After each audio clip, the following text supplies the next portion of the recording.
So there is a guy who is going to get out of prison next year. His name is Tanner Skelton. And the reason he's in prison is he supposedly abducted his own children. The mother had custody. But there's something way more sinister, I think, than abduction here. Tanner Skelton was convicted of unlawful imprisonment related to these children. That's the sentence that he's serving. John told investigators he gave the boys to a group of people to keep them away from their mother, Tanya. John says Tanya was abusing their children. I didn't do anything to try to hurt Tanya. I still love Tanya. But this has all the markings of a filicide, which is the intentional murder of children by their parents. His 3 children. 3 children, 3 sons. Never thought that we would still be sitting here at 10 years. I don't think that there's any hope that they're going to be found alive. The mother, in fact, wants them to be declared legally dead. And what I'd like to see happen between now and 2025, when he's slated for release, is that they open up a murder investigation proper and go after him for it, whether they're able to find these children's bodies or not. But is there any DNA that is going to connect? All you have is circumstantial evidence at this time. You have him showing up at an emergency room. John, what did you do to your kid? With a broken ankle. You have him with a suicide attempt and a posting, which is, "I'm sorry." He posted on Facebook, "May God and Tanya forgive me." Right. The statistics are really on the side that any parent who does harm their child in this way, statistically, is much more likely to go and commit suicide. So if we have the note, if we have him in the hospital, it's erring on that side. However, we do see parents who say they are taking their children and hiding them somewhere. So it opens up this other possibility. If we have no body, if we have no trace evidence of where the kids went. So there is one other theory, that he really did leave these kids at some Amish farm.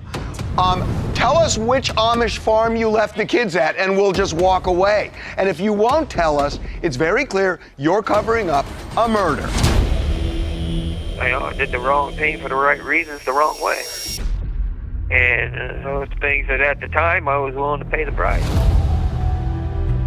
But have we considered that the kids might actually be in slavery? Like, I really sat with, okay, yes, it's possible that the kids were murdered, but also what if they really were given to somebody and are in a completely different space where they can't even talk to their parents anymore? The oldest kid would be 22 now. Yeah. So he could pick up a telephone and say, you know, help. This is the world's guiltiest man. He does everything wrong except he hides the bodies really well. His Google searches, how to break someone's neck and poisoning. There's an hour and a half that is uncounted for, and I'm seriously sitting with, what can you get done in an hour and a half? Is this person smart enough to hide bodies in an hour and a half? The cell phone left his house about 4:29 a.m. on that morning.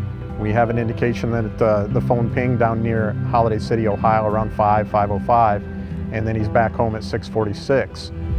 He also says he's given the police all the information he can. Like I'm saying, to heck with you. It's your problem, not mine. I've been helping them. And why does he keep on talking to people and giving interviews in prison? He's an attention seeker. Because he loves the attention. Yeah, totally. I really wanted to lean on the insanity, but we saw that he also told, the courts that his ex-wife was a convicted sex offender and brought that up at the perfect time. And I was like, oh, I guess you're not that insane. I guess you're like really here and trying to do this. He can't plead insanity if he showed clear intent that this was premeditated and he planned it meticulously.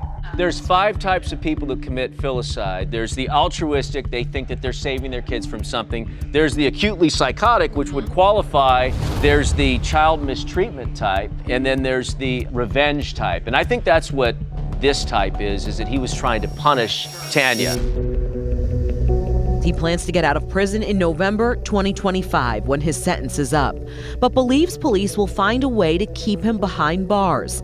I wouldn't burn all of my evidence, any contacts, any evidence whatsoever. I wouldn't have burned that.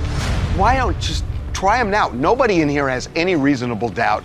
I don't think a jury's gonna either. No. There's enough information there that, as I've said all along, I think this is a murder case. The issue is that they're not going to take this to court, I don't think, if they don't have a body, because it leaves such an ambiguity in the case of whether or not you can actually... May God and Tanya forgive me, and the kids are gone? Defense can poke holes in that. Defense can bring reasonable doubt. Even if we all know that he actually did it, it has to be beyond a reasonable doubt. And there's enough. Who has a reasonable doubt in here? We don't, but you know, they're probably not going to pick us for this jury. Again, there's lots of circumstantial evidence, but if you don't have a body, you don't have a murder. Right now, he's getting out in a year. The clock is ticking. I mean, what more do you really need? Yeah, exactly. Why would you wait? Totally. I'm hoping the quietness is that they're putting a case together. The good news is there's no statute of limitations on murder.